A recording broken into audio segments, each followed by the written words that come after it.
الحمد لله رب العالمين، الصلاة والسلام على أشرف المرسلين سيدنا وحبيبنا ومولانا محمد صلى الله عليه وآله وسلم. tumwebaza tumutendereza Allah, tumusaba Allah asukusaasira kwe nabbi waffe Muhammadin sallallahu alaihi wasallam.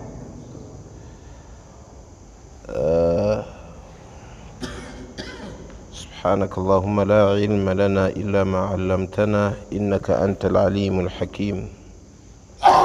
اللهم علمنا ما ينفعنا وانفعنا بما علمتنا وارزقنا علما. أما بعد تشاغنا ماسو لتأويل وتفسير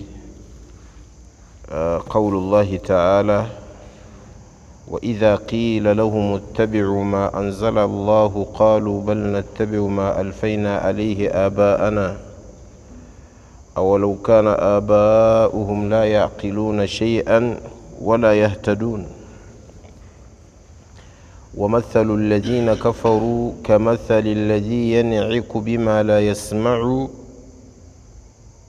إلا دعاء ونداء صم بكم عمي فهم لا يعقلون. الآيات في اليهود، آية زوجي لكم بيداي إلى عبد الله بن عباس رضي الله تعالى عنهما أغانتي نزل في اليهود. نزلت هذه الآيات في اليهود زكا كوبا يدايا بالي مدينة. وموالي رافع بن الخارجة وبالي بميتا أبو رافعي بن الخارجة قامكم من يجي نمالك بن أوفي بالي وسجب يدايا باغانو كينجيرو السلام. Wagana okuyingira obusiraamu lumu nabbi waffe Muhammad sallallahu alaihi wasallam ebakuyiga n'abaga nti abayi mwali yingidde obuki obusiraamu. Maliki bun Auf ne Abu Rafi oba Rafi bun al-Kharija يبقى أنت بل نتبع ما ألفينا عليه آباءنا. ما ألفينا عليه آباءنا أي ما وجدنا عليه آباءنا. ألفينا تجيزا وجدنا فتوقو بيرنا بتواسانغا باتتفي بكولة بكولة. الله نص آية قالت: وإذا قيل لهم اتبعوا ما أنزل الله. وبابا قاموا كقبيل الله بيسموا القرآن قالوا بل نتبع بقى في تقبيل ما ألفينا أي ما وجدنا بتواسان عليه آباءنا باتي تفنغ بقول. إلى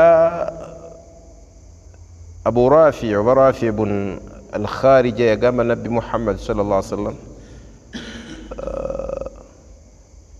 يا مقامانتي بل نتبع ما ألفينا عليه آباءنا هم كانوا على الحق. بالكم مزيما باكي تفي n'okutusinga ffe lwaki tetugoberera bali tugoberere gwe Muhammad. Kiraga obunyomi bw'Abayudaaya n'okuwakanya amazima. Allah tabaraka wa taala aganti: wa idha qila lahum ittabi'u, wabagamba nti mugoberere ma anzala Allah, Allah byeyakola ki? Yes, ay mugoberere Qur'an. Afa subhanallah, bwe tunuulidde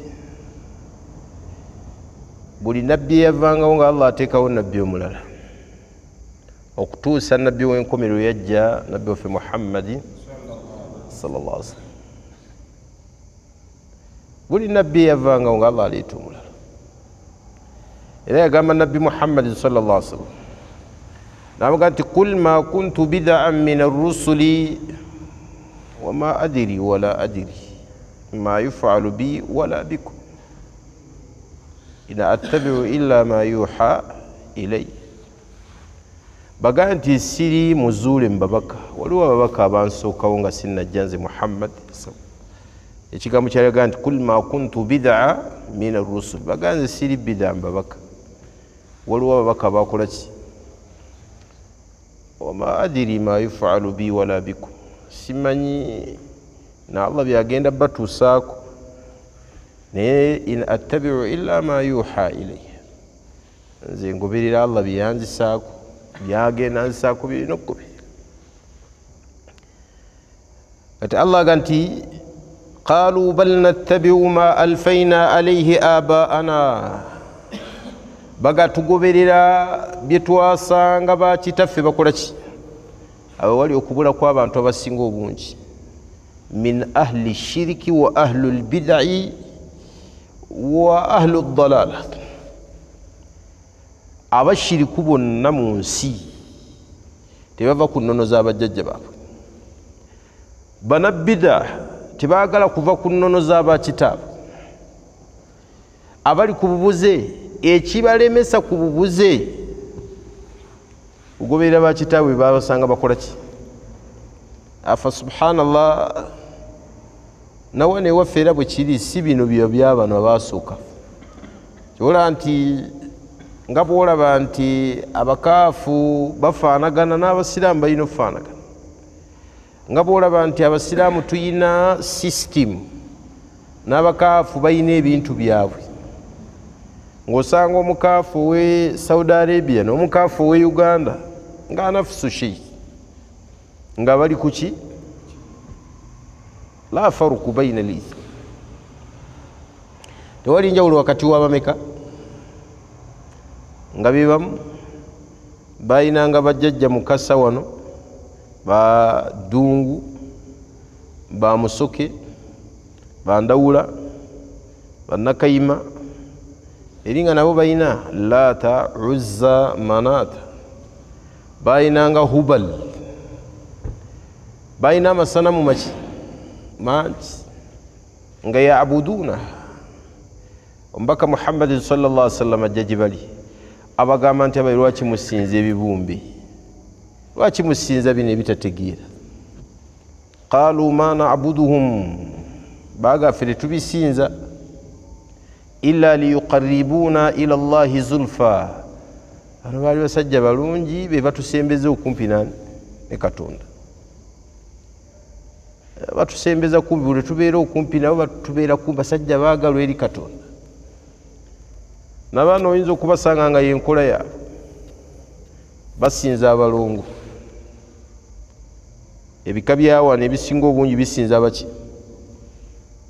Allahu akbar omusajja n'omusanga nga akakasiriza ddala nti abo abalongo be baasiba oba baasiba musota oba baasiba ki oba baasiba kinya oba baasiba kkovu oba baasiba kye baasiba ekyo kyonna janzi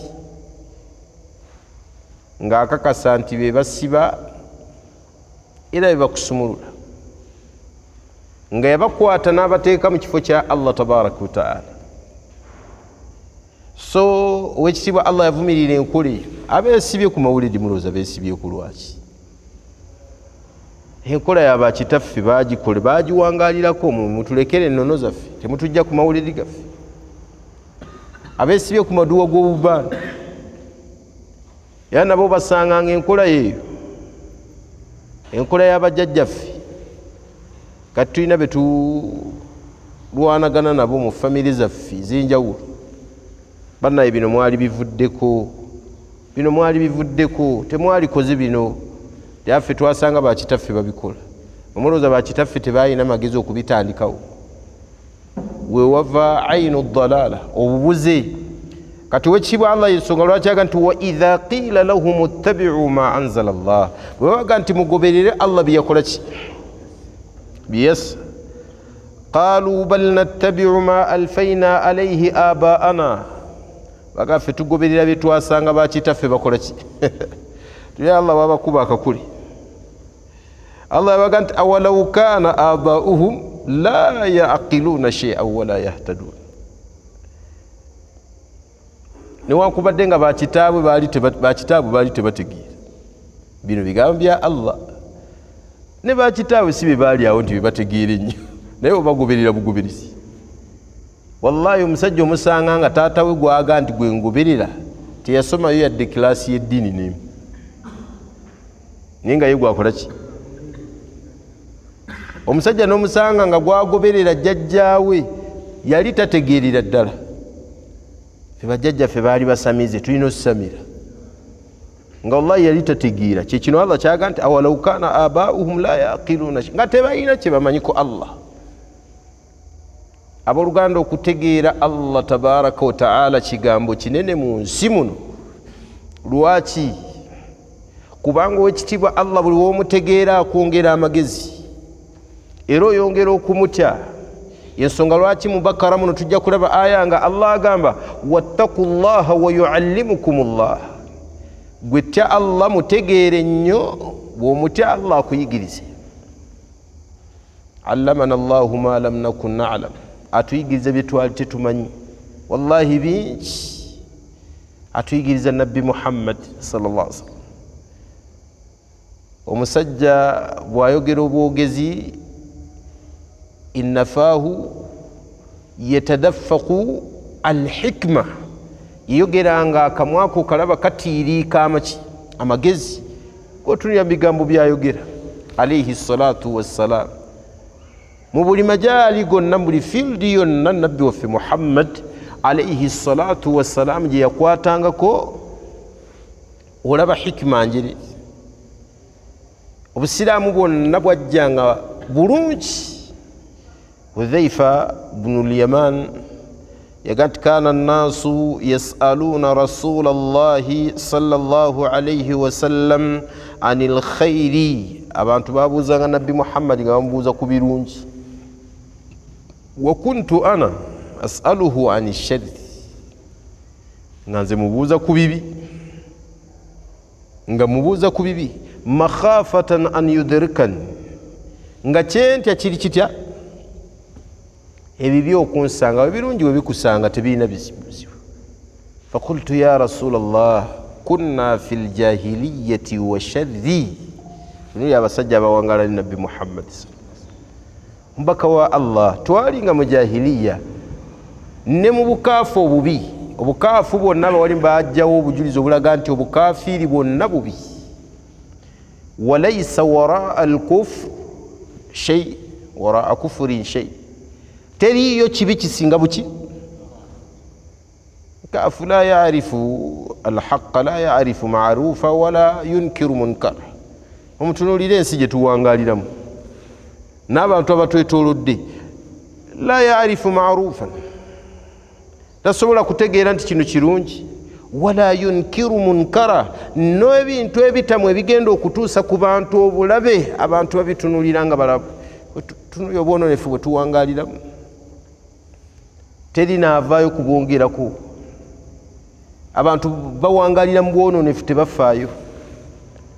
Abasajja abakulu n'abakazi abakulu, omwana n'afuluma ewaka nga ayambadde nga bw'ayagala, ayambadde ng'embwa, wallahi n'afuluma ebweru nga tafudde nayo. Omwana owuwe gwazaala n'ayambala ng'ekisolo, n'amutunuulira, omu n'akuba ne mu ngalo n'aseka nti olwaleero okambadde. N'osanga baali badde nga babulaaza b'abakulu ng'awaana buwaanyi omwana ng'afuluma, mwannyina olwaleero bamaze. Omaze biki? Agenda mu khasaara. Buli waayita taabu atambula na bikolimo.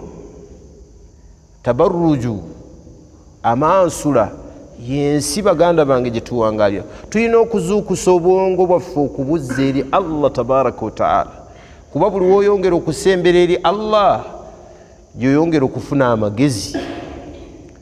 Bingi nnyo Allah byatulabula, byatuyingizaamu olw'okwongera okutya Allah tabaraka wa ta'ala. Ate bingi Allah byayingiza mu bantu, kumbe bingi bye bafiirwa, riziki yaffe nnyingi gye tufiirwa olw'obwononefu bwe tutambuliramu obubi. Naye nga sababu y'obwononefu n'obubuze n'obukaafu bantu kulowooza nti tugenda kugoberera nnono. Kitaawo bwabanga yawangaala musamize ng'oyagala owangaale ng'oli muki kyabulabe. Tatawo bwaba yawangaala nga mu lyake ate abanno basanga nga ssebo bawaanawaana omuntu afaanana bw'ati kaana kagezigezi nga kitaawe waako nga bategeezaamu nti kabbi kabbi katandise nako tuyiya katubbi nga taata waako yakola ki bwe yatubba kalimu oluki olusezisezi nozolaba omwana naaba mugezigezi nga bamulabye mbw ayenda ayagala nnyo okusembera awali abaki aboononefu abenzi abaseegu. Embeera efaanana bwetyo erina okuvumirirwa mu community. Abantu tusobole okusembera eri Allah tufune amagezi. Tetusobola kufuna magezi ng'abantu bakyayendeguza. Abasajja n'omusanga nga naffe abasiraamu tuyingiddemu emize egifaanana bwekityo. Omusiraamu n'abeerawo nga musajja mwenzi era nga n'ab'okumuzikiti bamumanyi. Gundi oyo muzibu nnyo, muzibu ku bakazi, muzibu nga kye bategeezaamu ki nti mwononefu ne tusirika busirisi. Yagamba nabbi waffe Muhammad sallallahu alayhi wasallam nti idha raa annaasu dhalima, abantu bwe banaalabanga omuntu nga mulyazaamaanya walam yaakhudhu ala yadayhi, ne batamukwatako awshaka Allahu an ya'ummahum al'adhab. Wekitiibwa Allah asemberera ffenno tubunye biki era mu bintu ebigenda okuviirako okuzikirira kw'abantu n'okufuna emitawaana bantu butayogera ku buki, ku butayogera ku bwononefu, bantu butafaayo ku bikolwa by'abantu mu nsi. Nabbi waffe Muhammad sallallahu alayhi wasallam nga tannaba kutumibwa yayina emyaka ndooza 7 ku 10 awo, walingawo omusajja ng'ali ku nzikiriza ya Ibrahimiya. Mwalingamu abatono abali ku nzikiriza ya Ibrahima alayhi salatu wassalam. Omusajja oyo kaana yaidhu nnaasu, ng'abuulirira abantu, ajja mu butale mwakola ddaawa ye. Baali bamuyita Qassu bun Saida. Qassu bun Saida yamulabako mu biseera ebyo ng'ali ku ŋŋamiya bwe yeetoolola mu butale bw'akoola abantu. Kakati nabbi bw'amala okuggulawo Makka, abantu bajjanga ne bamukyalira, bajjanga ne bakyala abagenyi okuva mu kika kya babanu fulani. Mwe mwava abantu abaava mu kika ky'oyo omusajja gwe bayita Qassu bun Saida al-Iyadi. Yali ava mu kika ky'aba Iyadi, al-Iyadi, Qassu bun Saida. Bwe yabalaba abantu b'ekika kya Iyadi yabaga nti ya ma'ashara Iyadi, ya ma'ashara Iyadi, abange mu abantu b'ekika kya Iyadi, ma faala Qassu bun Saida. Qassu bun Saida biki ebyamutuukako nga saddamu mulaba. Qaalu ya Rasulallah halaka min baid, omusajja gweyogerako yafadda. Nabbi kyava agamba nti ka anni bihi, omusajja oyo nkyamujjukira nnyo. Wa ana ibnu 9 sinin, we namulabira nalina emyaka 9. Nabbi we yalaba omusajja. Wa huwa fi suuqi Ukadhin, ng'ali mu katale ke bayita suuqi Ukadh. Yaidhu nnaasa, agenda abuulirira abantu. Yabagambanga n'ebigambo nabbi yali abijjukira. Ayyuha nnaasu isma'u, abange mu abantu muwulirize. Isma'u, muwulirize ate mutegeere. Ay wafahamu man aasha maata, omuntu yenna awangaala mu nsi eno waakufa. Bw'atyo yababuuliraga. Waman maata faata, ate n'omuntu yenna afa kiba kitegeeza nti agenze ajjulukusa, agenze bulamu bula. Yagamba nti ma baalu nnaas yadhhabuuna wala yarji'uun, abantu nga batambula bagenda teri akomawo. Aradu bilmaqaami fa aqaamu basiimayo busiimi wansi eri gye balaga mu kabbuli gye tuziika abantu ne bafunayo obutuuze am turiku hunalika fanaamu oba balekebwayo ne beerabibulwa ne bafuuka ne beebaka ne bafuna otulo kyavaaga nti yuqsimu qasaman la ithma fihi qassu bun saida alayiro olulayiro olutaliimu bulimba oba olutali bwa zambi anna lillahi diina yali ayagamba bakuraishi mmwe mukitegeere nti allah ayina eddiini huwa khayrun min diinikum esinga eddiini yammwe ey'obwononefu eno yaga nti thumma qaala abyata shiri la ahfaduha oluvanyuma kasu yayogerayo obuyimba obutontome nze nabbi saabukwata kuba nabbi sallallahu alaihi wasallam waga nti la ahfaduha allah yaga nti wama allamnahu shira muhammad tetwakuyiziriza butontome oba buyimba wama yambagi lah tebukugwanidde in huwa illa dhikiru wa qur'anu mubin allah yamugiriza kujjukira allah kutendereza allah waliwo ebitonde mu bitonde bya allah nga ne bwogezaako otya okuyingiza akayimba mu mutwe gwe tekayingira kati nabbi waffe muhammad sallallahu alaihi wasallam allah yali teyamuwa kuyingiza nyimba mu mutwe ebirala nga asobola okukwata naye oluyimba kyobola abubakari yamugaa nti ana ahfaduha ya rasulallah nze nkyabujjukira obutontome omusajja oyo bwe yatontoma era abubakari naawe mutontomeramu fi dhahibina alawalina min alquruni lana basair mubagenda mu byasa tulina ekyokuyiga kinene nnyo byebigambo kasu byeringa ayogera ndaba abantu abasooka n'abasembayo bonna bagenzi tewaliwo akomawo mu bo atubuulira ebyagenda yadde omuntu yenna abeerawo yadde omuntu yenna mu abo abaagenda ayinza okukomawo atugambe nti kino kyekiriwo so okubuulirira abantu kikulu abaatusookawo bakikolanga naffe abaasembayo twakikola naye mu bintu ebibuza abantu ye aya qaalu bal nattabiu ma alfaina alaihi abaana bibantu okulowooza mu bintu ebibuza abantu byebigambo allah byeyogera mu aya eno kyentegeeza bibantu okulowooza nti bakitaffe be twabasanga bakola bye tulina okugoberera ne bibeera bifu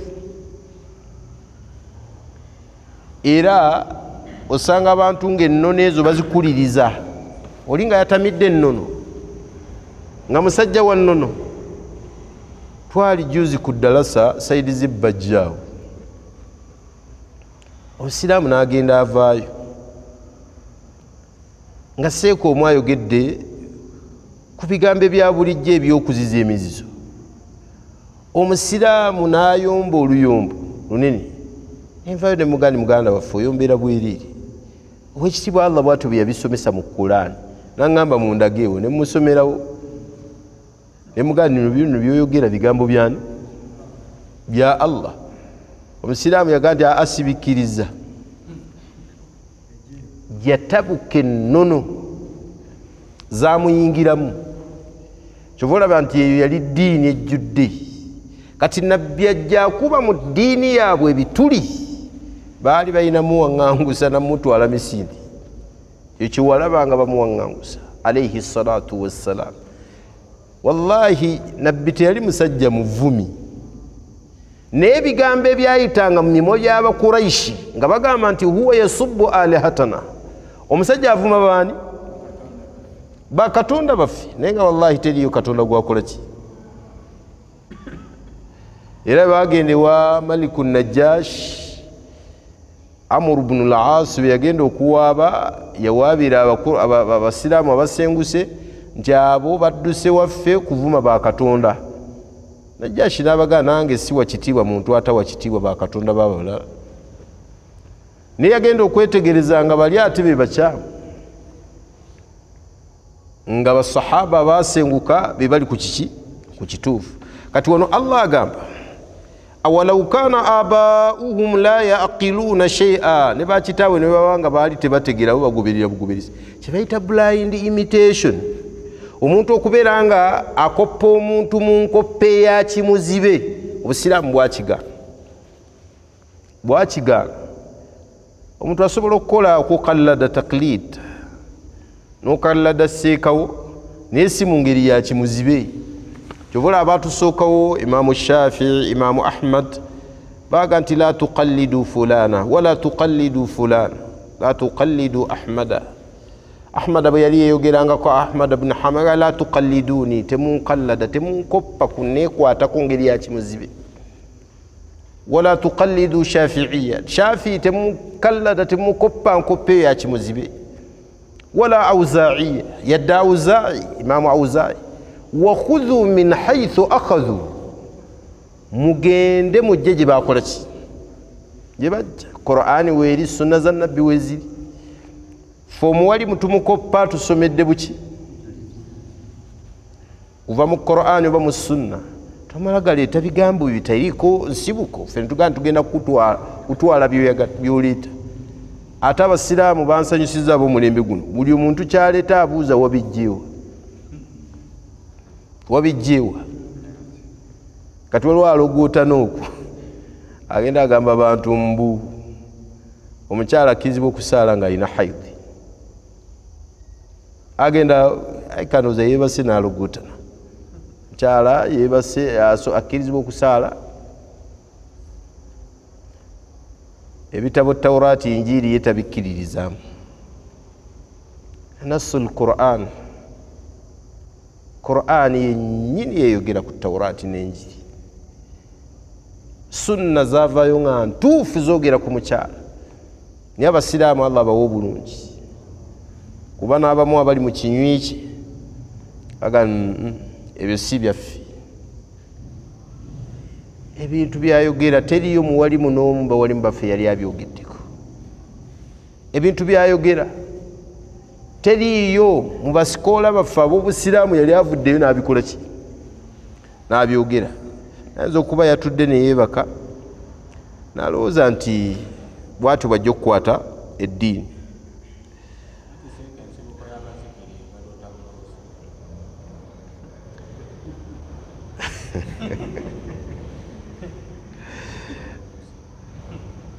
Ebyo tebabiwulidde bano.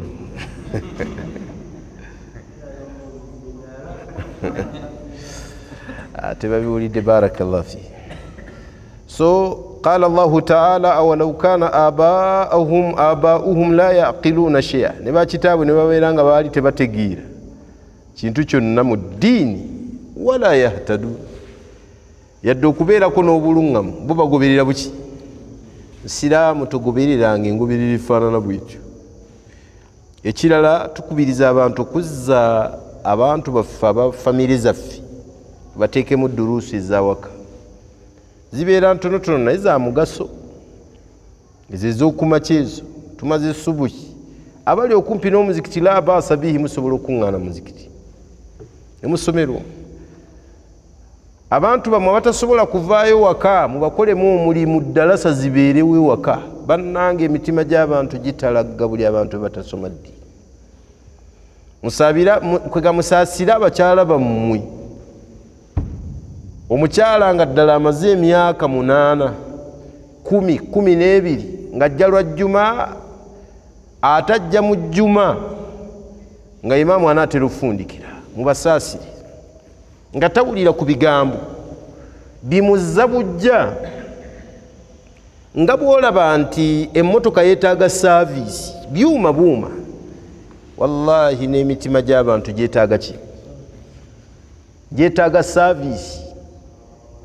Saaviisi y'emitima y'emyoyo, kugisomera bigambo bya Allah tabaraka wa ta'ala, kugisomera ahadithi za mubaka Muhammadin sallallahu alaihi wasallam, okusobola ziwumbawumba, kubanga bino ebigambo byebiyunga emitima, okuyunga ogwono kwono, okuyunga omutima gwo ku Allah, bigambo bino.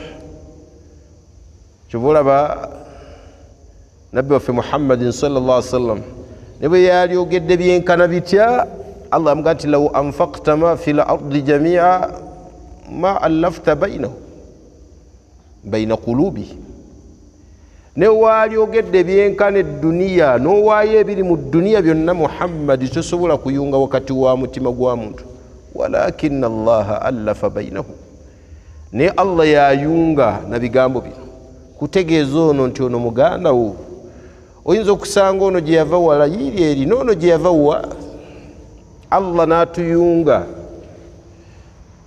atuyunga lwa ddiini eno Allah atuyunga lwa busiraamu n'atuyungira ku kikolo kimu n'atulaga nti ebikwatagana n'okweyitira mu bika mu mawanga kibi ya ayyuha nnaasu inna khalaqnaakum min dhakari wa untha abange mu abantu nabatonda nga mulimu nga matonda mu kisajja n'ekikyala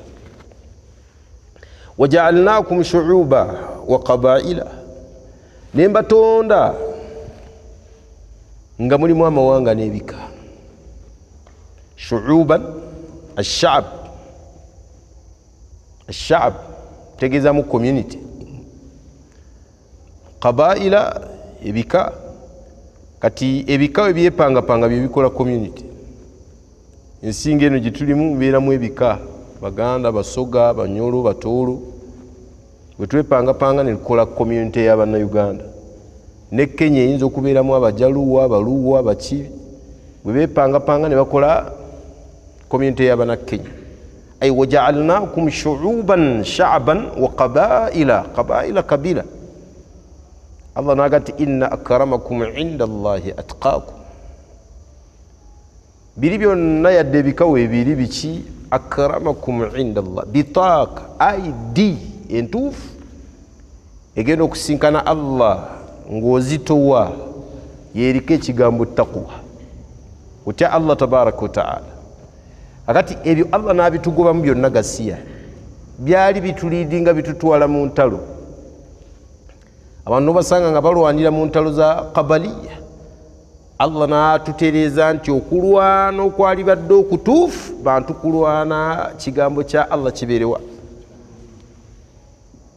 man jahada man qatala litakuna kalimata Allahi hiya al-ulya fahuwa fi sabilillah alwana ekigambo kya Allah kibeerewa waggulu yo yalwana mu kkubo lya Allah tabaraka wa taala akati abazadde tebaaliko hidaya naye oli amugoberera sanga omuntu ng'ali awo gwe bagoberera nga taliiko yadde obuufu obw'obukkiriza n'obulungamu wala hum yahtadun la yaqiluna shay'an wala yahtadun tebalina kye bategeera n'obulungamu si baki naye nga bwagoberera saba Allah atuwa obulungamu atuwe n'okutegeera قال الله تعالى ومثل الذين كفروا كمثل الذي ينعق بما لا يسمع إلا دعاء ونداء ekyokulabirako ky'abakaafu bano abaagaana okukkiriza Allah ne nabbi wa Allah Muhammad sallallahu alayhi wasallam kamathali alladhi yan'iqu afaananako n'oyo awoggana bima la yasma'u nga naye byawoggana tabitegeera ila du'a wa nida abawalimu baagamba nti eno aya nayo yali ku Bayudaaya nga Allah abalanga obubuyabuya n'obutategeera n'obusiru n'obuwumbatuutu saba Allah atuwangaalize ku kutegeera ebbanga lyonna nga gabalinganga embuzi ensolo ewulira omulere naye nga temanyi kye gutegeeza yan'iqu ayusawwit ewulira eddoboozi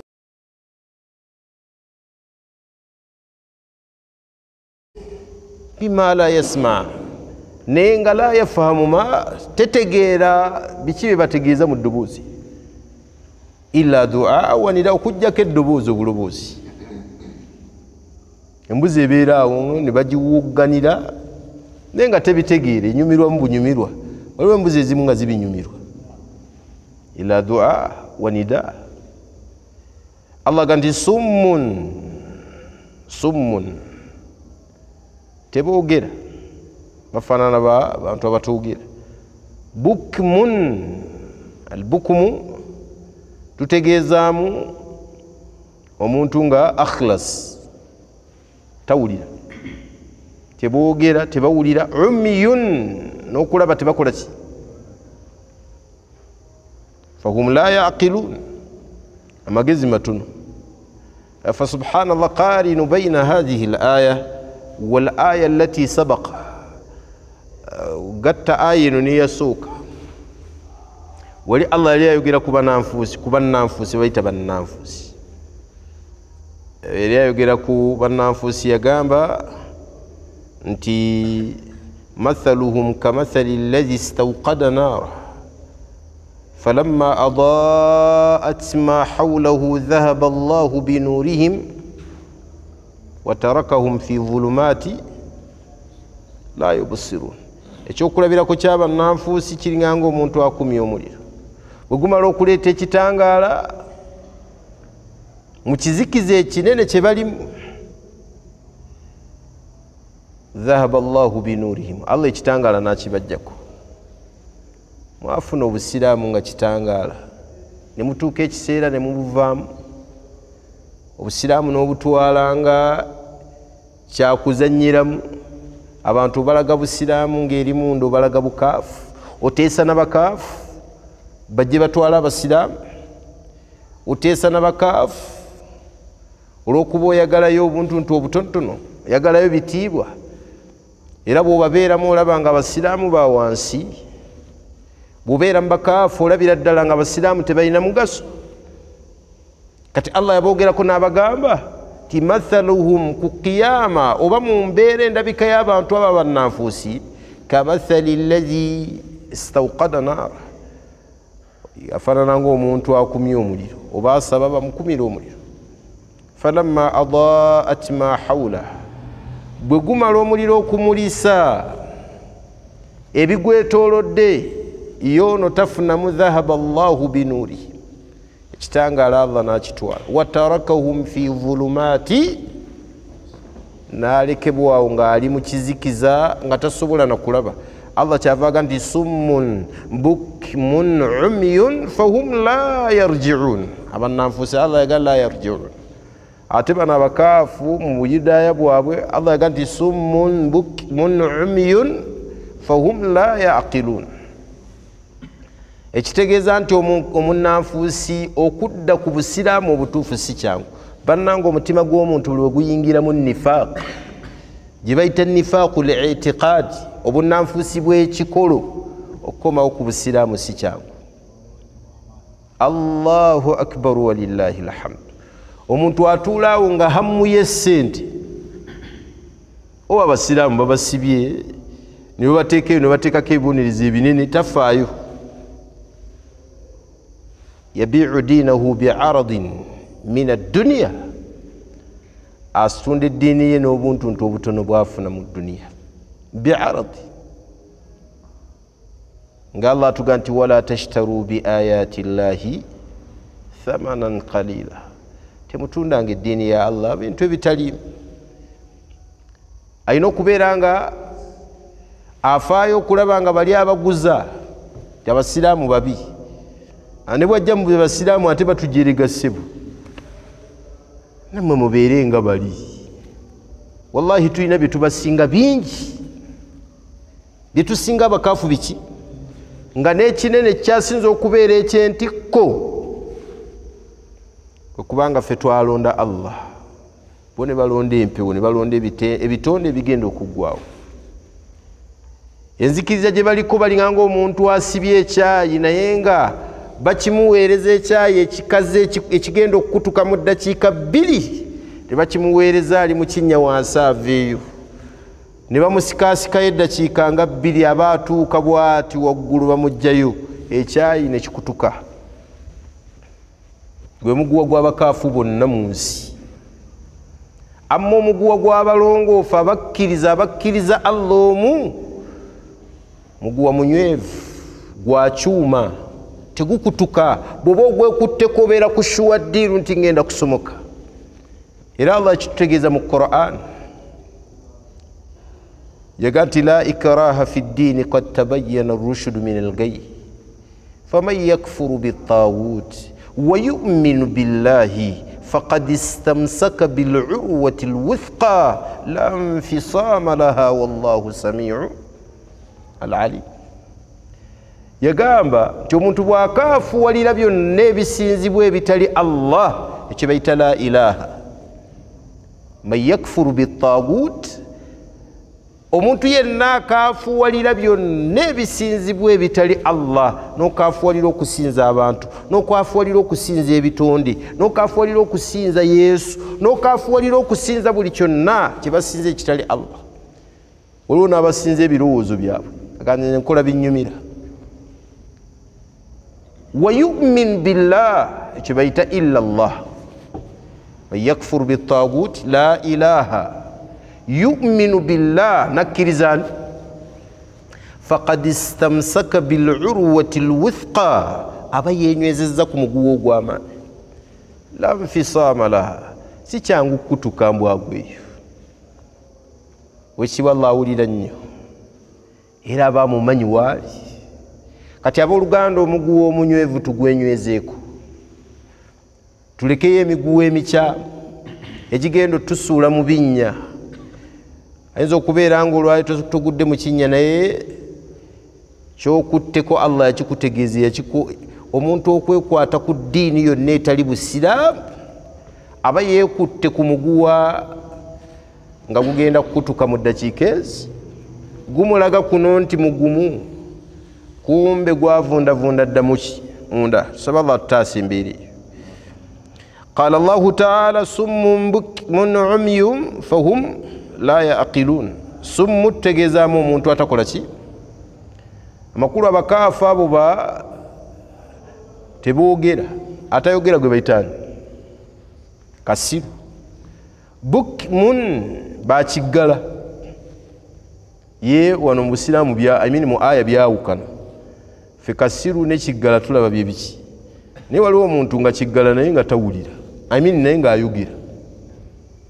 Waliwo omukyala betutera okuwugira awo abamuzirimu deefu batera okuba naye namulaba nga ayogera bulungi naye ngaokuwulira takola ki. Summun bukim summu tegezaamu omuntu atayogera ay la yantiq. Albukmu al akhras atakola ki atawulira. Al-umyu min al-ama tutegezaamu omuntu atakola ki atalaba. Summu kyamumwa bukmun kyamaki umyun kyamaki. Inshallah atukumira amaaso gaffe tukumira amatu gaffe n'emimwa gyaffe. Allahu akbar. Kyewuunyisa nti sensi z'ebintu ebyo byonna ekitiibwa Allah yazicontrollinga. Gwe yagera Allah ntazifune tazifuna. Gwe yagera Allah nti ajja zifunira azikola ki. Kigambibwa Zakariya alayhi salatu wassalam yasaba Allah tabaraka wa taala n'amuga nti fahabili min ladunka waliya. Allah nkusaba ompeyo omwana yarithuni wa yarithu min ali Yaqub. Omwana oyo yagenda okunsikira. Allah yamugamba nti ya Zakariya oba ya Zakariya inna nubashiruka bighulamin ismuhu Yahya. Zakariya tukusanyisa ogenda kuzaala omwana bamuyitani lam naj'al lahu min qabli samiyya. Abuuza Allah amugamba nti nyinza atya okuzaala omwana mu mbeera eno gye ndi nkaddiye emyaka ndi mukulu muzibu n'envi zintuuse buli wamu. Naga nti ne mukyala wange mugumba nazaala nti omwana. Namuga nti Allah yayogedde yagambye Allah asazeewo ogenda kuzaala omwana yadde oli muki oli mukadde. Malayika ze zamugamba نادته الملائكة وهو قائم يصلي في المحراب. يلي أتود ميمبر المحراب يا ساعة ayimiridde asaala bw'asinza Allah bw'amugamba ebigambo ebyo nadatuhu lmalaika malaika zamugamba amaze okusaba edduwa eri inna allaha yubashiruka biyahya musaddiqan bikalima min allahi wa sayyida wa hasura wa nabiya ila bani israil. Allah akusanyusiza n'omwana bamuyita Yahya. Omwana oyo alina ebintu bino wammanga. Isookera ddala kukukakasa Allah tabaraka wa ta'ala nti edduwayo Allah ajanukudde ey'okusaba omwana. Ekyokubiri agenda kuba mukungu nabbi. Era Allah agamba nti wa atainahu alhukma sabiyya, twamuwa obwannabbi nga mwana muto. Ekyokusatu wa hasura bimaana laysa lahu ragaba fi nisa. Yahya Allah yamutonda nga talina bwagazi bw'abakyala. Hasura mahsur sayyida wa hasura. Ekirala wa nabiyyan ila bani Israil, mubaka oba nabbi nga mutume eri abaana bani ba Israil. Zakariya yagamba Allah qala rabbi ja'al li aya, Allah nkusaba ompe akabonero akalaga nti ngenda kuzaala ki omwana. Qala ayatuka alla tukallima an-nasa 3 ayyamin illa ramza. Yamugamba nti kyengenda okukolera bw'onaalaba akabonero kano kitegeere nti ogenda kuzaala omwana. Kabonero ki? alla tukallima an-nasa 3 ayyam, ngenda kujja mu sensi y'okwogera ennaku meka? Illa ramza, ngenda kukulekera yeki ulaza. Era musajja wattu Zakariya ekiseera ekyo bwe kyatuuka Allah nga mujja mu sensi, yatuukanga bw'ati ng'alaza bulaza, nga ne bw'ogamba nti koyogere naye ebigambo abikaka tebikola ki? Abooluganda awaniridde sensi zaffe ez'okwogera, ez'okuwulira, eza testi, ezaki y'owekitiibwa Allah tabaraka wa ta'ala.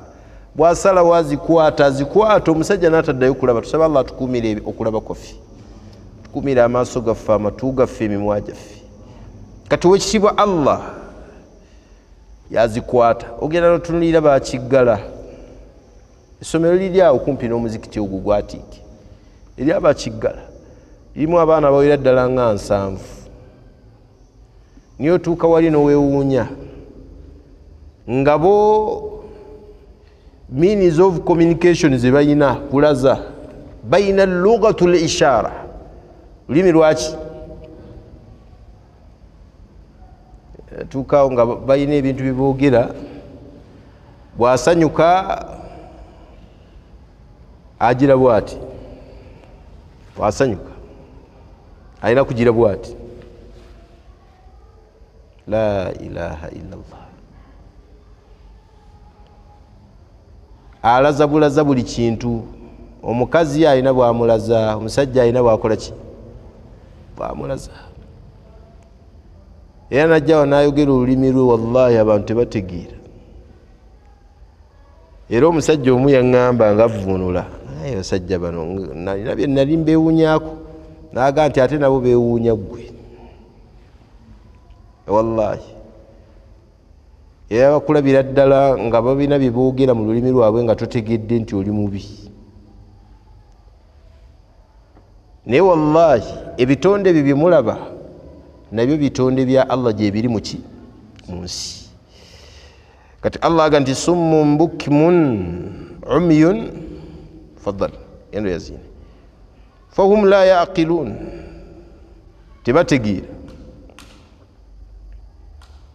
Ya ayyuha alladhina amanu kulu min tayyibati ma razaqnakum, abange mmwe abamaze okukkiriza Allah n'omubaka wa Allah, abakkiriza olunaku lw'enkomerero, kulu min tayyibati, mulye ebirungi kabamala okwazina.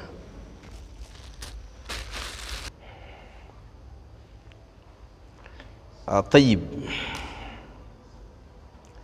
تقولتي قال الله تعالى يا أيها الذين آمنوا كلوا من طيبات ما رزقناكم واشكروا لله إن كنتم إياه تعبدون. yo ayiri mu ebintu ebiwerawerako esookera ddala Allah tabaraka wa taala akuwodde abakkiriza akowola abakkiriza lwaki nti omukkiriza alina kubeera mulamu ate omuntu omulamu okubeera omukkiriza okukola obukkiriza obulungi weetaaga okubeera omuki mulamu ate omulamu ateekeddwa okulya ate ateekeddwa okulya alina kulya biki birungi tayyib kyova olaba nabbi sallallahu alaihi wasallam yagamba inna allaha tayyibun la yaqbalu illa tayyiban Allah mulungi tayagala okujjako ebiki takkiriza okujjako ebirungi wa inna allaha amara almu'minina bima amara bihi almursalin era owekitiibwa Allah yalagira abakkiriza byeyalagira bannabbi be ya ayuha alladhina amanu kulu min tayyibati ma razaqnakum abange mwe abamaze okukkiriza Allah kulu min tayyibati muli ebiki ya ayuha arrusulu kulu min tayyibati ma razaqnakum abange mwe ababaka ba Allah muli ebirungi sahaba yaganti thumma dhakara rajulan yutilu safara oluvannyuma nabbi yayogera ku musajja nga wanvuye olugendo amakulu atambudde olugendo luwanvu ash'atha aghbara omusajja oyo nga agubaasanye aliko n'akafuufu ekiraga nti gyava lugendo luki yamuddu yadayhi ila samaa awanika emikono gye wa yaqulu ya rabbi ya rabbi ya rabbi ng'alaja nabwaga nti Allah wange amakulu ayina obwetaavu ومعكله حرام ومشربه حرام وملبسه حرام وغذي بالحرام فأنا يستجاب من ذلك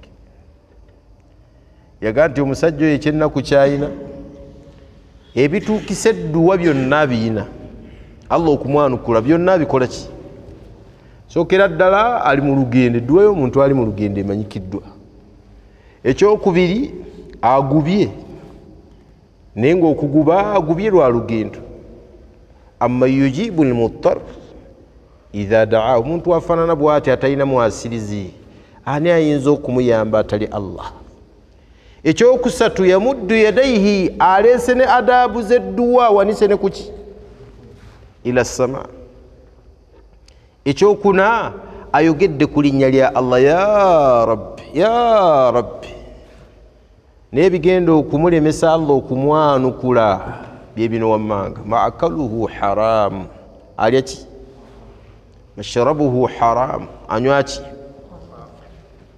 malbasuhu haram ayambala haram wagudhiya bilharam aliikirizibwa haram nabbi yabuuza fa anna yustajab min dhalik ani ayinza atya Allah okwanukula afaanana bw'atyo abawali batulaga nti almu'min la yanbaghi lahu an yaakula illa at-tayyiba omukkiriza tagwanidde kulya okujjako nga byalya biki tokkirizanga kulya maali ya haramu era tokkirizanga abaana b'okubaliisa ki lya katono Seeka Jamiru abantu bakubirize balya kaki naye nga balya ki funa akatono bantu bameka nga mu misaayi gy'abannambwe bwe balya ng'okufuna obugagga bw'ayina bwonna ayina abantu be yatta ayina be yalima empindi ku mugongo ne bafa yenga mwafuna ki abantu bameka nga ttaka lya bannaabwe lye baatunda kwe balokedde nga ye kwalokedde abantu bali mu mabanka abo nga buli lunaku abajja okubanki nga ababbayo nusu 10 bwe kiti 10 n'abalamu nti abajja olunaku babeera abantu nga 200,000 waliwo banka nga ziri mu trillions ne trillions za sente nga Centenary Bank nga Equity Bank Stanbic ezo kati ngagga nnyo bali mu trillion oba babuyita batya trillion mu Luganda obuki obusedde bali mu busedde na busedde bwaki